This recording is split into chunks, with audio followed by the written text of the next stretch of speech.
Welcome back to Health Law Pulse. I'm your host, John Rhodes, healthcare attorney and founder of Health Law Counsel, LLC. I have to first apologize for my voice. I'm recording this introduction and outro on Thursday, May 14th. I'm getting over some slight chest congestion, but I was also at Game 5 of the Colorado Avalanche Minnesota Wild NHL playoff game. The good news is that the good guys won, the Colorado Avalanche, of course, in an exciting overtime game, and they are on their way to the Western Conference Finals. The bad news is that the environment was a bit raucous, and it did no favors for the quality of my voice. Fortunately, my interview with our guest today was recorded last week. I'm very excited about this episode and our guest today. This episode takes us inside one of the most complex environments in healthcare, the hospital. Hospitals are systems built around constant decision-making, coordination, communication, and time pressure. And while a lot of attention is given to policies, regulations, and technology, and rightfully so, the reality is that patient outcomes are often shaped by how well teams operate in real time. My guest today is Dr. David Jackson, a hospitalist here in Denver, Colorado. In this conversation, we talk about what hospitalists actually do behind the scenes, where communication and coordination most often break down, and how operational challenges inside hospitals quietly create risk for both patients and providers. We also discuss transitions of care, leadership in high-pressure environments, and the realities of practicing medicine inside increasingly complex healthcare systems. I think you'll enjoy this episode and find it very insightful.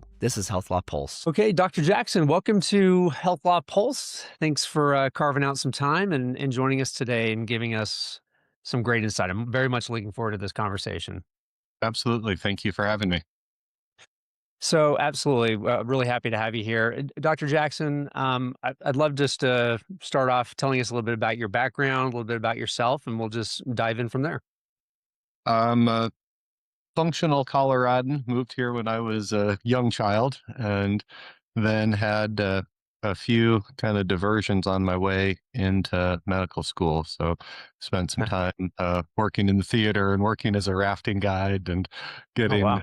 some less academic pursuits, and finally found my way into medical school, and then did residency in family medicine and was drawn to some of the kind of primary care, a whole person uh, kind of approach to medicine with family medicine, but really enjoyed the acute care and hospital care. And so have worked my whole career thus far as a hospitalist. So all doing inpatient care. That's fantastic. And no regrets. So you were a rafting guide. You you were in theater and you chose medicine. No regrets there. I mean, obviously, you'd love to be able to have a professional income with a recreation lifestyle, but Fair, fair. on balance, no, this has been fantastic. Excellent, excellent. Well, I'd love to start right there, Dr. Jackson. I started practicing law about 20 years ago, and before that, quite honestly, I didn't know what a hospitalist was, and I didn't know what a hospitalist did, and we represented a fairly large hospital that employed hospitalists, so I had to quickly learn exactly what they did. So, for those outside of healthcare, what does a hospitalist actually do day to day? How would you describe that? Yeah, well, it's not unusual at the start of your career to not know what a hospitalist was, because the term hospitalist only came into existence about 30 years ago. It's been something that's been growing, especially over the last couple of decades. And we kind of stand in for your primary doctor when you're admitted to the hospital. And so we're doing all of the general care, kind of in my case, adult internal medicine, but there's also OB hospitalists and pediatric hospitalists for other specialties. But if you need to be admitted to the hospital for some reason outside of, say, an elective surgery where your surgeon is your primary physician during your hospital stay, we're the ones that take on that role. And so if it's a medical problem that's within our scope of care, we'll be able to treat that or direct the treatment of that. If it's something that needs multiple specialties involved, then we'll be consulting the appropriate specialties, coordinating amongst the different opinions of the different physicians on the case, and trying to bring it together to the patient and their loved one and support network as far as what we're going to be doing, how we move forward, and getting the entire sort of symphony of team members within the hospital working together to try and keep that person's patient moving forward.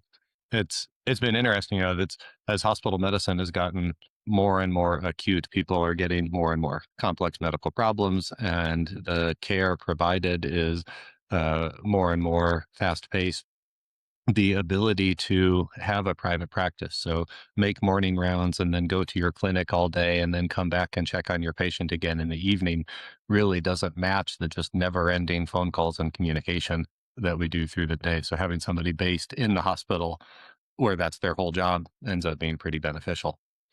Yeah. Yeah, that's very interesting. And so it sounds to me like hospitalist, there's a lot of care coordination going on. And in hospital medicine, I think has really become the central part of modern healthcare. And certainly CMS and DH, I mean, they've all recognized this, right? I mean, a lot of the payment incentive models, a lot of they revolve around treatment at a hospital. Why do you think hospital medicine has become such a central part or a core part of modern healthcare? But the hospital care is one of the most expensive parts of healthcare in general. And Right. so, people are often looking from a, if you're looking at it from a cost containment perspective, you're saying, well, how can we not have those cost outlays for somebody who is hospitalized? And what Mhm. can we do to make it more efficient? From a care perspective, it's often, well, people have hit a crisis, whatever either the degree of their illness or the inability to get tests performed or get coordination among specialists or whatever it is that they've decompensated to the point to need to be hospitalized to make all of this happen. These are some of our sickest patients. Some of the sickest people in the country are the ones who are in and out of the hospital all the time. And so we end up having a big role to play in the care of some of the people who have a lot of healthcare utilization, a lot of healthcare needs. And we are often kind of shining a light on the lack of care. And that's not to denigrate the people who are trying to provide that care in an outpatient setting, but just the difficulties in getting complex care managed and coordinated when you're having to schedule an appointment and make it to a clinic and then go somewhere else for the follow-up clinic. It's just hard to do all of that, whereas we've got so many resources under one roof. Yeah, that and so you went exactly where I was wanting to go because hospital medicine is really interesting to me, and but it's not something that I've really addressed or talked about too much on this podcast. Because it's very complex in the hospital environment. There's so much complexity. The hospitalist sounds to me like, I mean, you're at the center of it all, where someone comes in with an acute condition. You treat that patient, but that patient already has a PCP. That patient already has, depending on the condition, comorbidities, has a variety potentially of different specialists. Mhm. What what makes the hospital environment so complex? Is that and where do the breakdowns? I guess what I'm most interested, where do the breakdowns most commonly occur? Because I can imagine communication is key. Yeah. Organization is key. Coordinate I mean, all this is just and with that level of complexity, potentially, I would imagine, invites a number of opportunities for breakdowns. So where does that commonly occur? Records and reading and communicating and Yeah, working with incomplete information. So, my undergraduate English degree, where it's a lot of the courses were here, read a novel, have it done in a couple of days, and write me a paper about it. right. Well, what am I doing when I'm digging into charts? The electronic medical record, Epic is sort of the big hitter in the EMR space, and the different Epic systems, each hospital group or each healthcare group can purchase their system from Epic, and Mhm, you work within your own system's EMR, but you can see the other systems' EMRs. So, mhm, here in Colorado, UC Health and Intermountain Health and Boulder Community Health, Advent Health, Common Spirit, all utilize Epic. And then, so I can, if someone gets their primary care at UC Health, but they have a Boulder Community Health cardiologist, and then their obstetric care was with Advent Health, you can mhm. look into all of those records, but it's not seamless. So you end up spending a lot of time. All right, well, let me review this set of labs and then let me review this set of notes and let me try and pull all of this together. And all of it is people who are working in a clunky system. So entering in diagnosis codes and, just trying to make it through the encounter so you can provide the care that you need to do. But then it ends up just sort of building up in the EMR. So you can Mhm. go through and you read, and I'll go in, I'll spend some time reviewing the chart before I meet my patients for the first time and try and get a sense of, well, what meds are you on? What conditions do you have? What other hospitalizations have you had at what other facilities in addition to our own? And then go and try and have some degree of truth checking with the person. And say, Mhm. oh, I understand you have heart failure, diabetes, whatever it is. And, sometimes you get the confirmation. Sometimes you say, no, I used to, but my doctor took me off of all of those medications and that's just not reflected. Or sometimes there's just a lack of knowledge as far as like, people who think, no, I don't have diabetes because it's been treated now because I'm on 5 different meds for it. Mm. Well, if you're still on those meds, you still have it. It's not gone now. So you try and kind of synthesize all of that information, and then that it's not all going to be there. It's not going to be complete. There's going to be holes, there's going to be gaps, there's going to be nuance. I'm meeting my patients often for the very first time when they're getting admitted to the hospital or when we hand off service and I'm picking up their care in the middle of their hospital stay. Compare that to, say, a primary care doctor who possibly has even a multi-decade relationship with somebody and knows their kind of quirks and foibles over Right. the years. And so I'm trying to negotiate, like, okay, so it seems based on what your record says, you have this set of conditions that are a priority. Based on talking to you, you have this set of concerns that are a priority. Based on what I'm seeing with our data and diagnostic testing here, we have another set of concerns. Where do those overlap? What are things that I need to address or that I need to change now? What are things that I can just accept? I don't know all of the details, so I'm going to ask you to go back to your primary doctor because I'm assuming I have gaps in my knowledge. Right.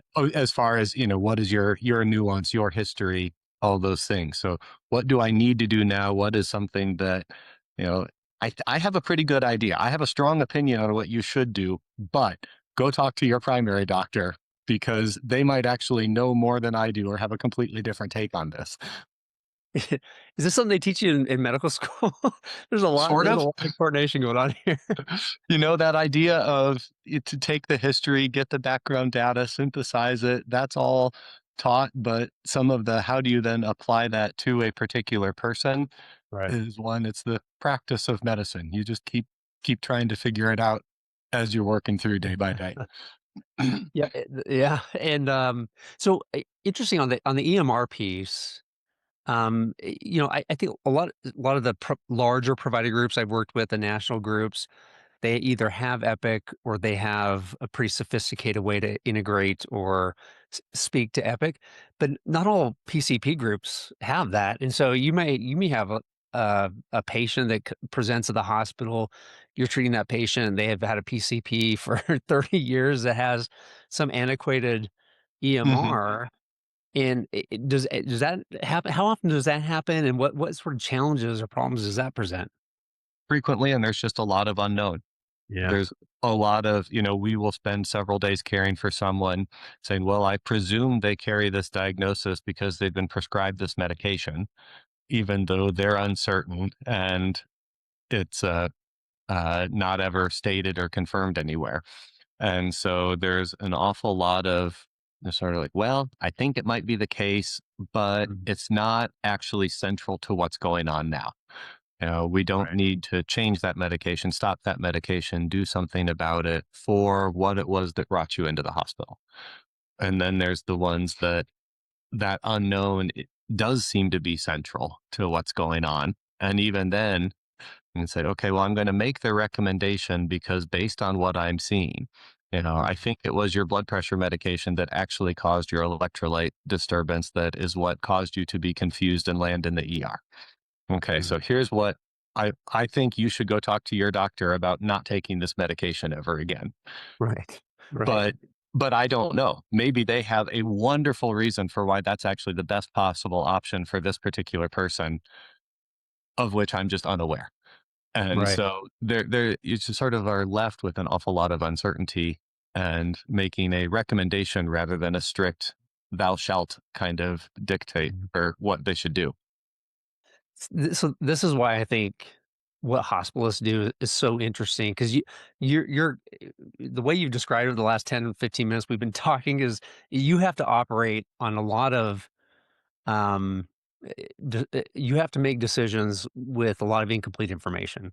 Mhm. So I suspect that you're constantly balancing this situation of incomplete information and time pressure to act based on whatever the conditions the patient who's presenting has. And so how do you make that decision? Is it really urgency based on your professional judgment on how do you make those decisions when you're trying to balance an incomplete record or incomplete information with the time pressure that you have?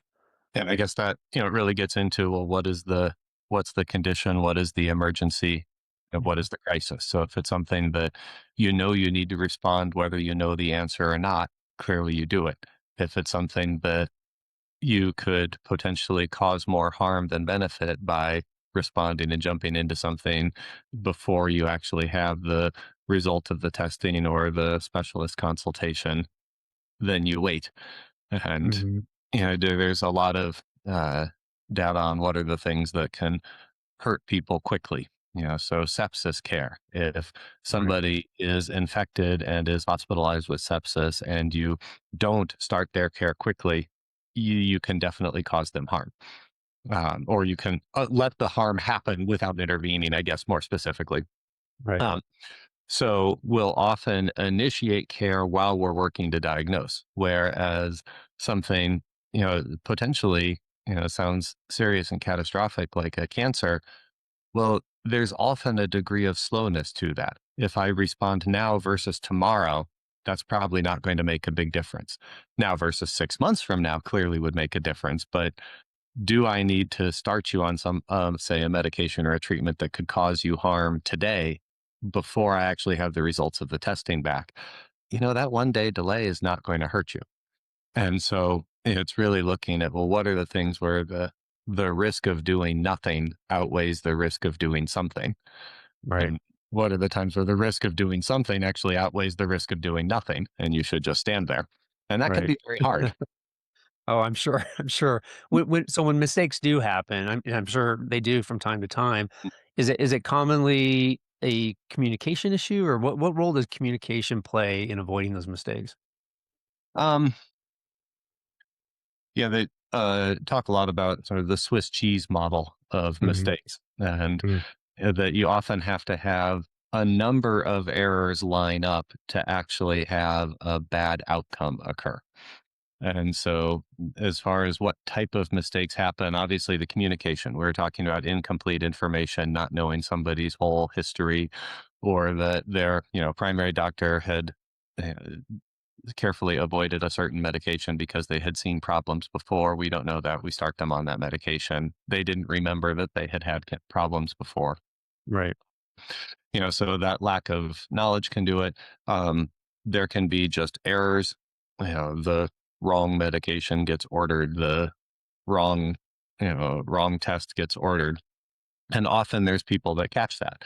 So if I order the wrong medication, our pharmacists are checking all of my orders and saying, "Hey, Dr. Jackson, did you really mean to do this?" And so Right. that's sort of the first layer of defense. And, Sure. and nurses are the ones that have to administer it. And so you get another set of eyes, another trained professional saying, "Wow, this really makes no sense. Why would this person get this medication?" And Sure. they call and say, "Hey, before I give this, did you really mean to do this?" And Mhm. so you get for that type of error, there's a lot of potential checks and be able to not have that cause a problem. For things like diagnostic errors, where it's harder to figure out what's going on, that's where sometimes it's the communication of trying to talk to, say, the surgeon that did the operation and looked at it, and then the pathologist to make sure that they know what was the clinical picture as they're interpreting what Yeah. the slides and the sections look like. And the radiologist, I know I actually call our radiologists not infrequently and talk on the phone and look at the CT scans or x-rays with them. because often when you have, oh, they presented with this history, the patient's had whatever fill in the blank set of symptoms, the radiologist all of a sudden says, well, oh, well, in that case, the way those lungs look Changes could everything. also Sure. be these three other things. And Yeah. so, it does change, and it provides more information when you have the chance to actually pick up the phone and make that call. But it's hard. Just Right. adding more tasks is always a barrier. So trying to get kind of that spidey sense of experience, I guess, is a lot of it. Of something's not lining up. I'm Mhm. going to actually talk to people. I'm not just going to read the written report. I'm going to give them a call and try and Yeah. figure out what's going on. Yeah. So it sounds to me like communication perhaps plays a bigger role in diagnostic errors as opposed to some of the other sort of human or Um, judgment errors, things like that. Is that yeah, accurate or no? I think it's, just sort of all through. It's a complex system. Okay. So anytime you have a Yeah. highly complex system, you have a lot of complex ways that something can go wrong. Sure. From a medical liability perspective, one of the big ones for hospital medicine is that you uncover something and then don't communicate it with the primary doctor for follow-up. So Mm. the mass that was incidentally noted on the CAT scan that while you were looking for something else, but that needed to have a follow-up biopsy or a follow-up test done or something. If you don't communicate those, and it's very easy to lose track of the thing that's not actually important for why they're in the hospital, Right. uh, then that can be a source of problems. Um, but yeah, so it is, there's a lot of different professionals, a lot of moving pieces, and trying to get everybody coordinated together can be really challenging. Yeah. It's complex model, complex system for sure. Hmm. Well, Dr. Jackson, I want to shift gears a little bit. There isn't a practicing clinician I've talked to that hasn't just loved their operational or technological workflows. And I'm obviously being facetious here, but what so I want to talk a little bit about those operational issues and operational workflows, particularly with respect to comprehensive patient care. What works, what doesn't work? Hmm. What operational issues most impact care in the hospital setting in your view? Operational issues in what way? I guess. Well, 'Cause, operational in terms of coordination of care, in terms of it could be documentation. I mean, everything operational that goes into treating the the whole patient. yeah. So I guess so much of what we do ends up with the documentation, and the documentation is a pretty significant burden. And Mhm. when you're going back to, defend a case or review a case, the not having a good documented picture of what happened is a deficit, but Sure. trying to do it in real time takes a huge amount of time. And so you'll often find people will see the patient in the morning and not finish writing their note until much later. But meanwhile, the case manager is waiting for the physical therapist to complete their note so that they can submit to the insurance company to get authorization for the rehab Sure. facility that will be the post hospital stay plan. And so everything is waiting for, this note can't happen until this note happens, which can't happen until this note happens. And so Mm. the kind of the writing it down often feels like it's getting in the way of the actual doing the care. Mm. And I had one of my coworkers has family in England. I was talking about they would carry their paper chart, so the physician offices wouldn't actually maintain the records; the patient would. So they'd Wow. carry their physical chart into the doctor's office, and that person would write the note, and it would be a few words. You know, you know, One way like to do it. yeah, murmur, benign, no follow-up, done. And that was the whole annotation right there, and then they carried it home with them and back to their primary office. Um, and, so that obviously has its own weaknesses as well. Right. Um, but the the efficiency and the fact that the time is then spent talking to the patient, examining the patient, doing the things that feel more like medical care, Mhm. we're pulled away from that to attend to the computer in a lot of ways. And so that often ends up the challenge. And then you have, all the various regulatory oversight, the governmental programs and insurance payer programs and safety programs and initiatives, and everything is well intentioned, and almost all of it has a good reason and rationale. But when you put all of those layers together, it ends up just adding a lot of complexity and time and taking away from what it is that we wanted to do, which was take care of the people. Yeah. That's a great point. And rarely, I'm sure you've seen, rarely when you got a new set of regulations or there's a new layer of governance, rarely does that replace something, right? So to your Hmm. point, it just adds another layer of governance or adds another layer of we came out with this new law in addition to those that already exist, and you have to sort of see how all that works together. It's rarely is, oh, this doesn't apply anymore. Now you're following this one. That's typically not how it works. And it's often hard to keep, when you have, say, a safety initiative or a quality metric or something, Mhm. it's based off of the data at the time that they develop the metric. But then in medicine, we're constantly doing research, we're constantly reassessing, and some of the data changes, and what is thought to be best care changes, but those quality metrics don't necessarily keep up with that evolution. Right. To come back to sepsis, one of the groundbreaking sepsis papers that really kind of dictated how care should be uh, directed for care of somebody who's infected had some pretty serious conflict of interest and methodological problems in that original research. Well, now to completely redo it, everybody has leaned into that type of care. And so Mm-hmm. that has now become the standard. And so to relook at, well, which of those pieces should we actually examine again becomes challenging. Right. Or, cardiac care, there's been a couple of papers that indicate that maybe beta blockers aren't as helpful as we thought they were. Well, it's Hmm. still absolutely a quality measure because back in the day, that was one of the first line things, and it definitely had an outcome difference. But now we have new interventions, new stents, new medications, new combinations of medications, all these things come together. And so maybe the benefit of the beta blocker is less, but it's still one of the quality metrics. Are you doing this?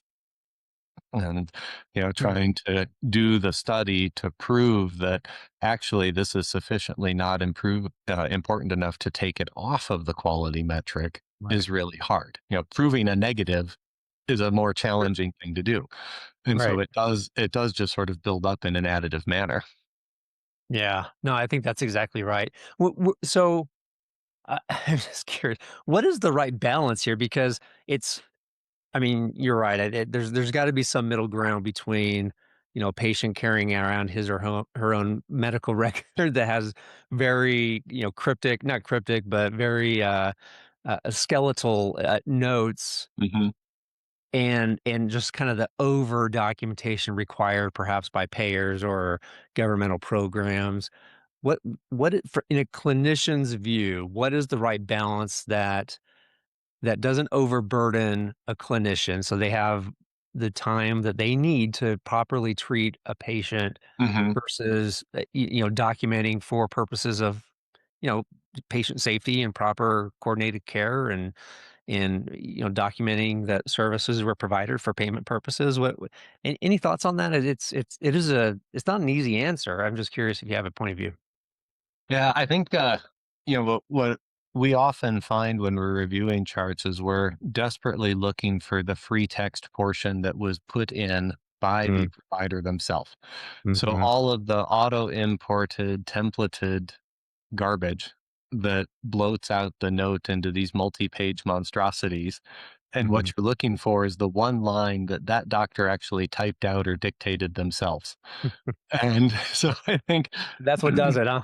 yeah, and I think that often, that kind of highlights what it is that you'd be looking for is, really Yeah. looking, what are the, we're talking medical school, what's the pertinent positive? What is the pertinent negative? So when you're taking a history, you're having somebody tell you their story and you're trying to glean from that, okay, what are the couple of nuggets in here of, ooh, that was a really important thing you just said.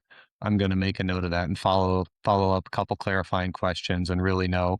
But telling me all about your third cousin Gertrude's sore knee back when the rain started, I'm going to deprioritize that a little bit.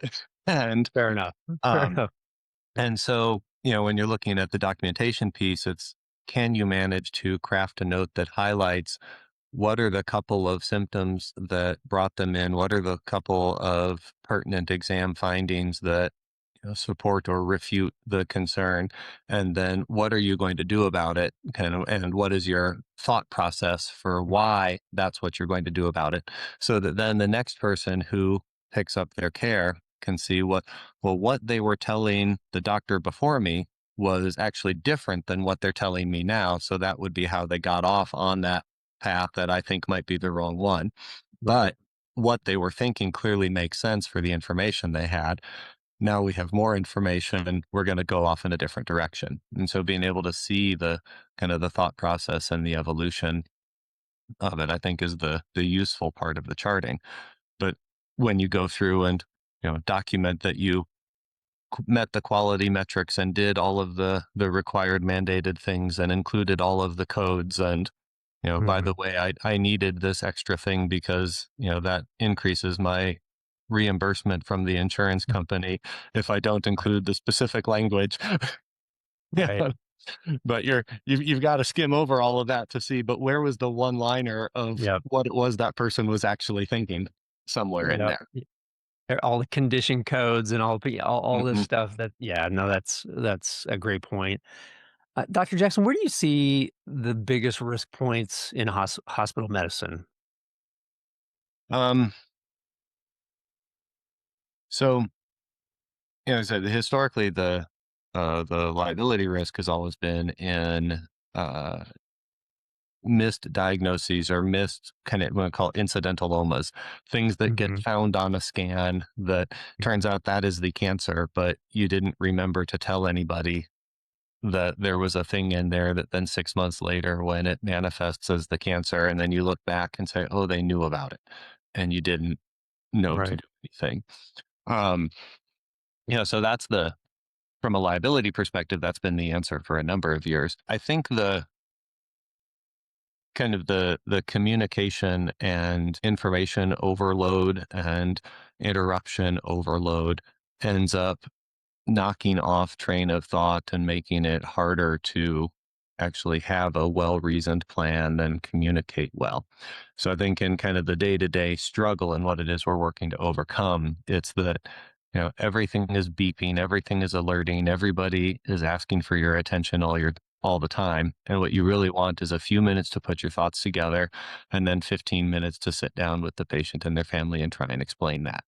Sure. Is And there a that way? Oh, go ahead. Go ahead. and that can be hard to protect. That can be hard to Uh, do.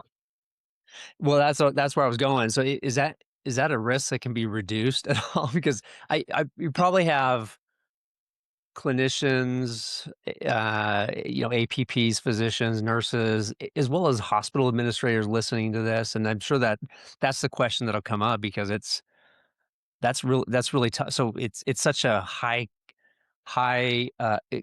complexity environment in the hospital Mhm. with patients that have a variety of different acute and chronic conditions. How can a system reduce those risks? Yeah, so there's some initiatives on kind of focused communication.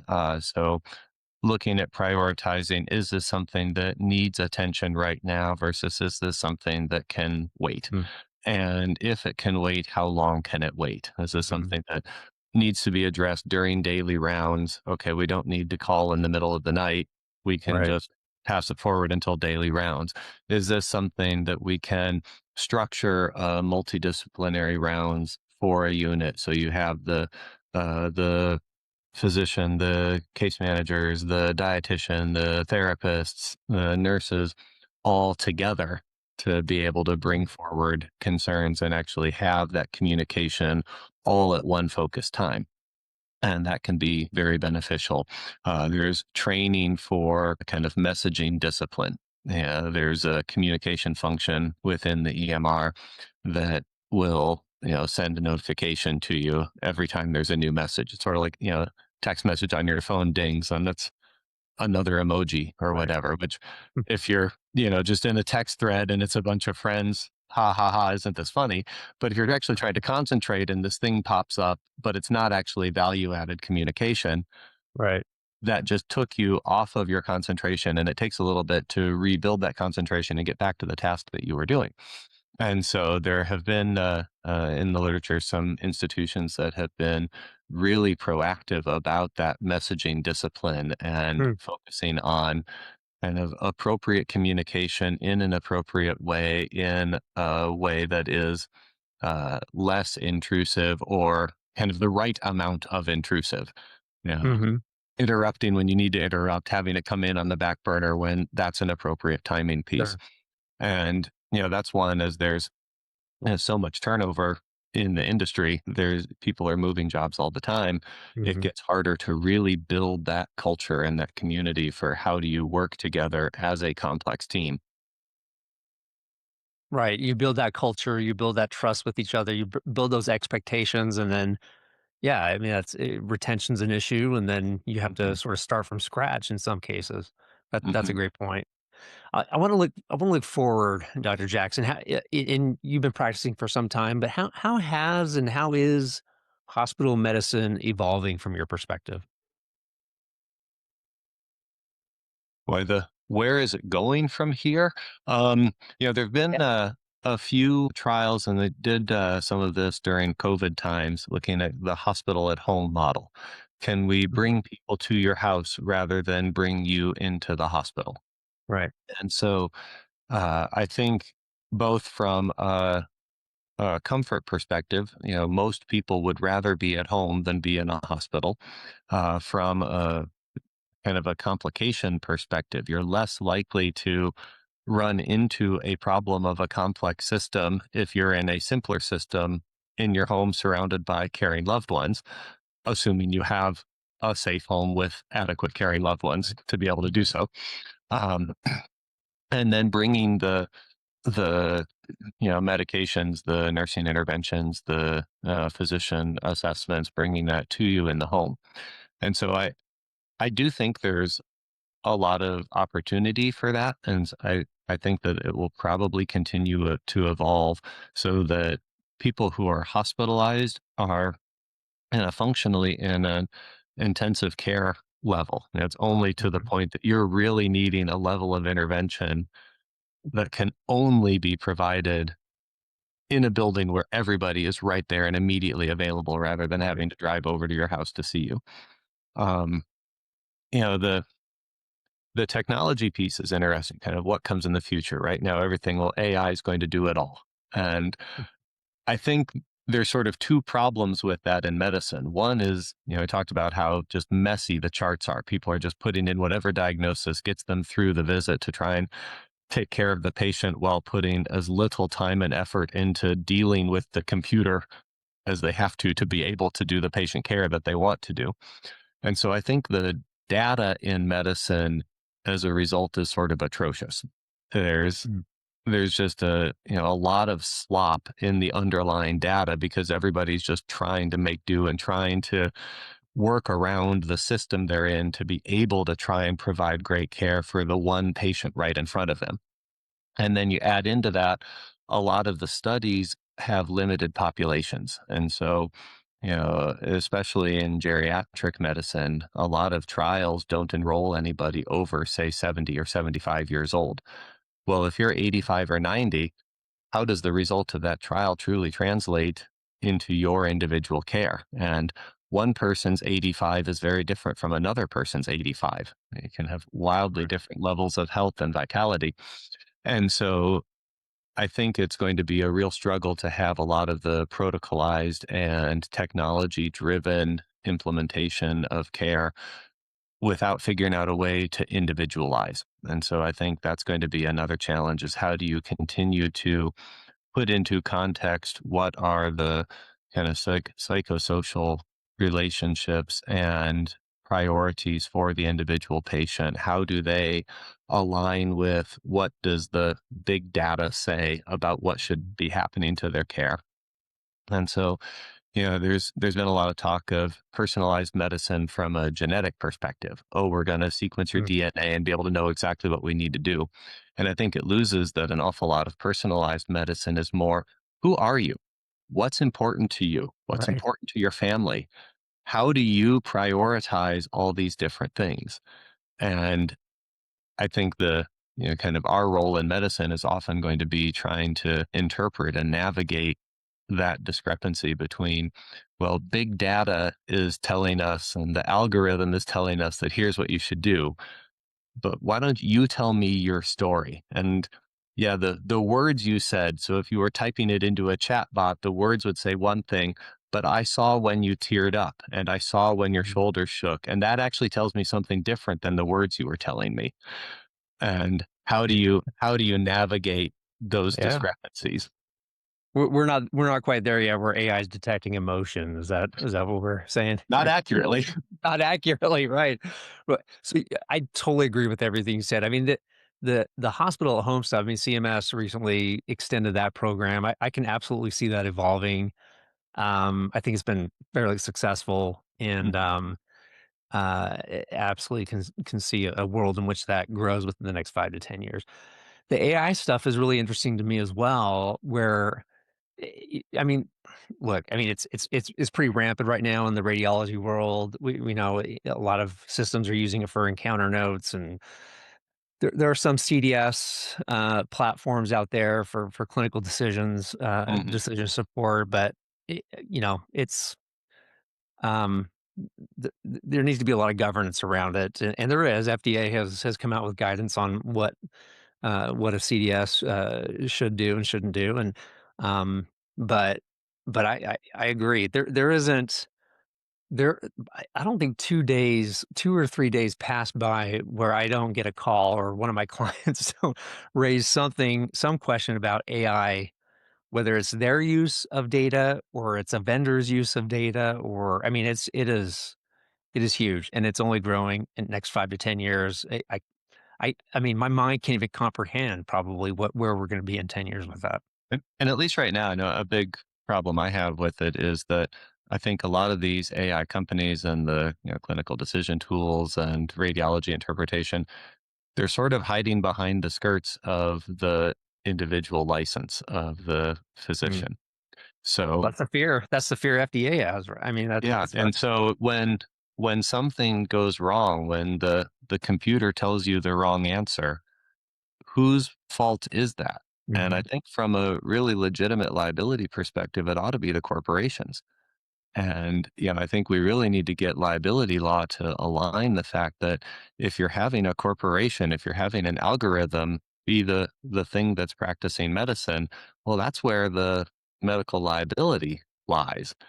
And I think until we get that, there's going to be a lot more resistance because the ownership of, I have to own my own decisions. I have to own my own mistakes.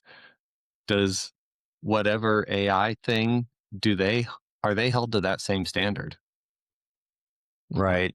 I mean, before we even get there, I can imagine licensing boards, right? Medical licensing boards Hmm. having a conniption fit with even the thought of some algorithm practicing medicine. That could raise a whole host of issues. But this has been. I really appreciate your time. This has been I've learned a lot. This has been a fascinating discussion. Dr. Jackson, every episode I end with a little lightning round. Just three Sure. quick questions that I'm gonna run by you. But as always, our lightning round today is brought to you by Western Associates.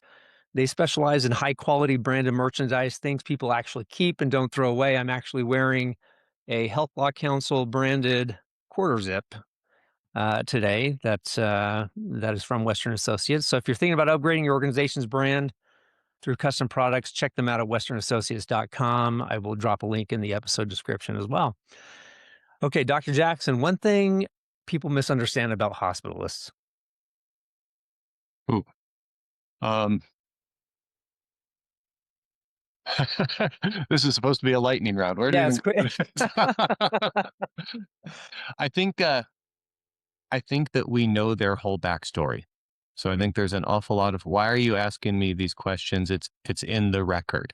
And like I said, but Mhm. how many things are wrong? How many things are incomplete? How many things are more? So that idea that just because I have access to your record, I actually know you and understand you without getting the time to sit down and talk to you is, Right. I think, one that I encounter a lot. Sure. One fix that would immediately improve care coordination.